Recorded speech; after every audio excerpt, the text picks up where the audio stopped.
Bientôt 3h moins le quart ici à Paris. On file au cinéma comme chaque mercredi avec vous, Thomas Borès. Bonjour Thomas. Bonjour Julien. On débute avec le film événement de la semaine, Les Misérables de Lajli, prix du jury à Cannes, sélectionné pour représenter la France aux Oscars. Voilà, alors sélectionné seulement, vous faites bien de le préciser, ça ne veut pas dire qu'il sera forcément dans la course finale.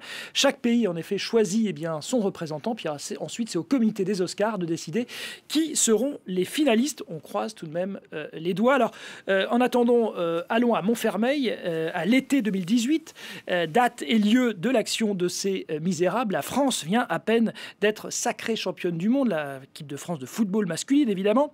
Et Issa et ses amis du quartier vont au cœur de la capitale pour fêter ça.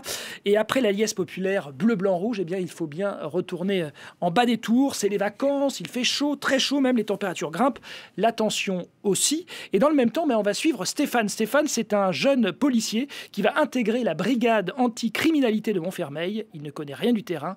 Les choses vont peu à peu dégénérer. Regardez. Sans cohésion, pas d'équipe. Et sans équipe, on est seul. T'as pas choisi la bonne équipe, mon pote, hein. Ici, c'est notre vie. Toi, tu débarques, nous, ça fait 10 ans qu'on est là. On est les seuls à se faire respecter. Eh les gars, soleil! Ceux qui te respectent, tu me parles. Les gens d'ici, ils ont peur de vous, c'est tout. C'est quoi l'histoire? Quand t'as volé un lion? Ouais. Mets la pression sur les petits, faut qu'on retrouve le lion. Arrête-toi là! Bouge pas, arrête-toi! Les petits nous lâchent pas depuis tout à l'heure. C'est pas de votre faute. Comme d'hab, quoi. Les filles avaient raison d'exprimer leur colère. Seul moyen de se faire entendre aujourd'hui. Tu vas trop loin, là!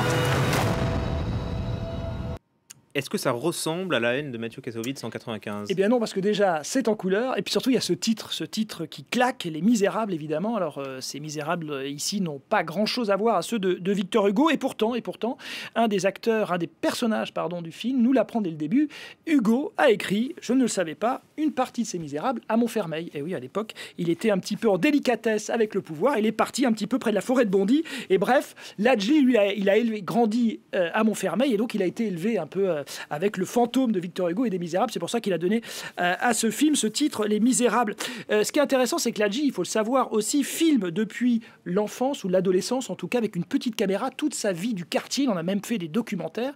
Et surtout, il fait ce qu'on appelle aux États-Unis le cop watching, c'est-à-dire qu'il filme les policiers en patrouille pour éventuellement révéler certaines bavures. Et d'ailleurs, il a filmé une bavure en 2008 et c'est à partir de cet événement-là qu'il a décidé d'écrire Les Misérables. C'est d'abord été un court-métrage qui s'appelait aussi Les Misérables, en compétition nommé au César, et puis donc ce long-métrage. C'est un film tendu, on l'aura compris, qui propose une immersion totale. Et ça, c'est intéressant, c'est qu'on ne sort jamais de la cité. L'État et les institutions sont totalement absentes de cet univers, et pour cause, là, Gilles dit souvent en interview, dans ces quartiers-là, l'État est totalement absent. On est avec ces policiers, c'est le point de vue du film, c'est pour ça que c'est pas manichéen, c'est pas un film anti-flic, anti-quoi que ce soit.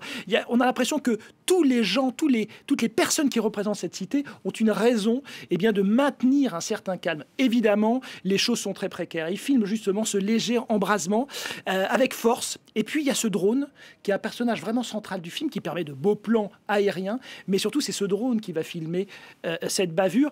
Et on va essayer de récupérer ces images. Donc, c'est presque une réflexion aussi sur la manière de traquer la vérité. Voilà un film subtil. Un coup de cœur. Hein. Un coup de cœur, allez, on peut le dire. Allez, je m'emballe, un coup de cœur. Les Misérables à voir donc.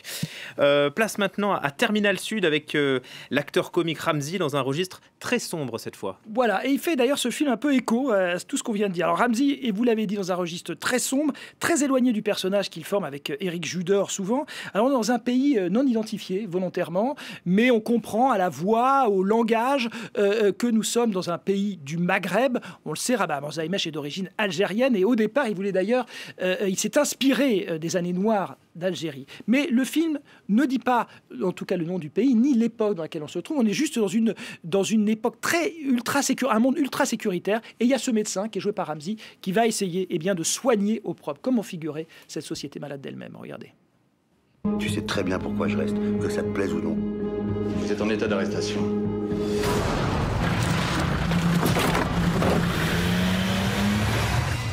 On fera pas de mal, on a besoin de toi.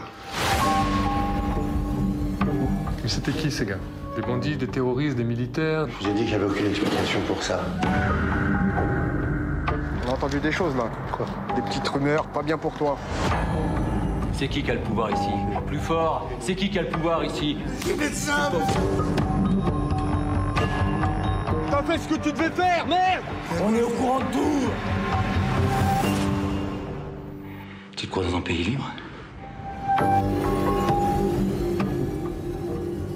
Fini de rire pour Ramzy, est-ce que ça marche? Ben oui, ça marche parce qu'ils se font totalement dans l'univers de ce cinéaste. Rabat Hammer Zaimesh, il a fait plusieurs longs métrages, ça fait à peu près 15 ans qu'on voit ces films. C'est des films certes confidentiels, mais qui développent comme ça un univers très intéressant. On le voit, Dernier Maquis, Les Chants de Mandrin, encore Histoire de Judas.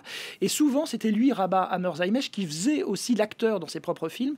Et comme ça, il y avait toujours un même personnage, un petit peu comme ça, presque apaisé, mais en même temps tout en tension intérieure. Et bien Ramzy, c'est presque un double du cinéaste à l'écran, et il le fait très très bien. Il a un vrai charisme, une vraie présence à l'écran, comme ça un petit peu voûté, comme ça. Il a travaillé physiquement pour ce rôle et ça sent. Donc une vraie surprise de voir Ramzy dans un rôle comme ceci. On termine, Thomas, avec un anniversaire. Oui, un triste anniversaire parce que en 1999, il y a donc 20 ans tout juste, eh bien mourait le grand cinéaste Stanley Kubrick, le réalisateur américain de 2001 Odyssée de l'espace, Orange Mécanique ou encore Shining.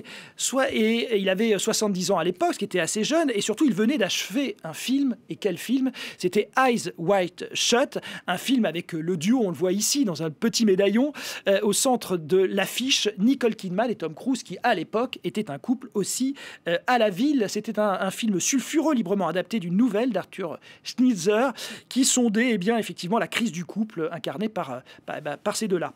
Alors c'est un film posthume puisque le cinéaste était décédé avant sa sortie. Alors pour fêter ça, il faut lire un bouquin, un livre qui s'appelle Le dernier rêve de Stanley Kubrick. C'est de Axel Cadieux, enquête sur Eyes Wide Shut chez Capricci. C'est très intéressant parce que le journaliste français a rencontré toutes les petites mains qui ont travaillé sur le film pour essayer de raconter un petit peu la genèse et le tournage de ce film. Et ce qui est bien, c'est que ça démythifie un peu l'image de dictateur qui colle à la peau de Stanley Kubrick. Alors je dis en partie parce que le cinéaste, on s'en rend compte ici, ne lâchait rien. Et si un petit carnet au milieu d'une pile n'était pas bien dans le décor, il le redisposait, il fallait tout refaire. Bref, la preuve que Kubrick était un peintre. Merci beaucoup. Voilà. Donc le livre, 13 €, c'est ça? Voilà, le livre, attendez, cadeau, 16 €, avec 3 € supplémentaires, mais c'est un beau cadeau. Très bien, merci beaucoup Thomas Borez. Merci Julien. À tout à l'heure dans À l'affiche.